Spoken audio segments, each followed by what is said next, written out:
Inaresto sa Kidapawan City ang isang taxi driver matapos makuhanan ng marijuana at shabu. Yan at iba pang balita sa Mindanao, hati ni John Paul Siniel.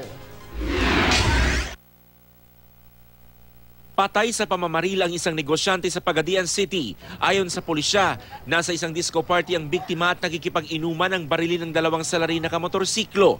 Posible raw ng personal na away ang motibo sa pamamaril. May natukoy ng sospek ang mga pulis. Isang araw matapos palayain sa Sulu si Naga Zamboanga del Sur Mayor Gemma Adana, dinala siya ng Philippine Navy sa Zamboanga City para sa debriefing. Humarap din siya sa media. Maayos naman daw ang kanyang kalusugan kasunod ng pagpapalaya sa kanya.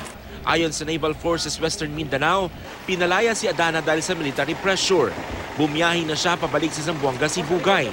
Pinag-iisipan pa raw niya kung tatakbo ba siya ulit sa pagkaalkalde. Inaresto ang taxi driver na ito na pinigil ng mga pulis sa isang national highway sa Kidapawan City. Nakuha sa minamaneho niyang taxi ang mahigit 1 kilo ng marijuana, pakete ng shabu, 4,000 pisong cash at 2 bala ng baril. Nagtakbuhan naman ang 3 pasahero ng taxi nang makitang papalapit ang mga pulis. Nakakulong na ang driver. Hindi siya nagbigay ng pahayag. Yan ang mga balita sa Mindanao. John Paul Siniel reporting.